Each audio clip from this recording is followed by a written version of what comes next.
show number 24. This Otaku's Life.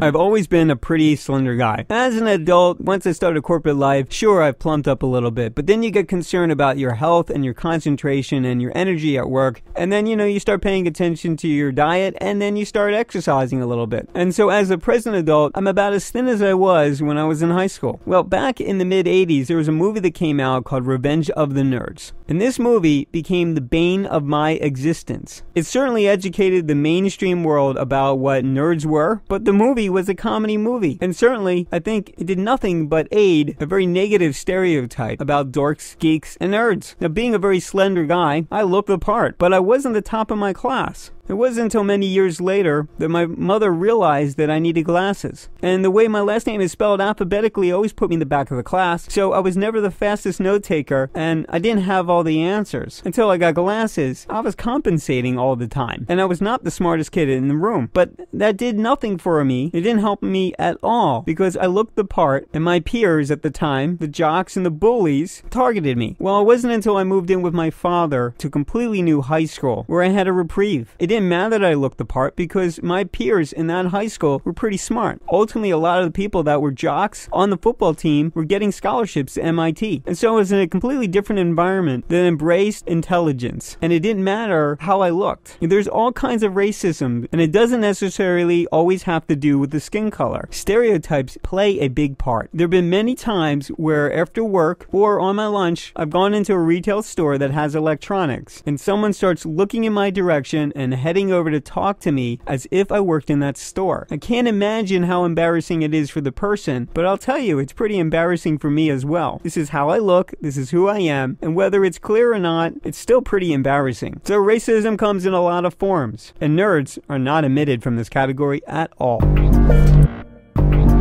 Thank you again, everyone, for continuing to download and listen to this show. It's pretty cool. Thank you, guys. There's a bunch of ways you can contribute. You can help us make show IDs. Easy. Record some audio, send us some audio, and say, "This Otaku's Life," with pauses in between. And if you really want to contribute a lot more, well, why don't you share one of your perspectives or stories on something we've already covered here, or maybe even a consolidation of several topics, or suggest a new idea. That's all we ask. We want this to be about everybody who's listening and kind of help develop a community. We want to hear your voice, not just ours. So that's it. Thank you, everyone, once again for continuing to listen and download. And if you do want to send us email, you want to send us feedback, you want to contribute, there's a bunch of ways you can do that. Easiest way is our email at thisotakuslife@gmail.com. You can also reach us on Twitter at thisotakuslife. And if by chance you got to this podcast somehow without going through the website, well, you can check that out at thisotakuslife.com. So once again, everyone, thank you for listening and contributing. I said it before, I'll say it again. You guys are awesome. Till next week, have a good one.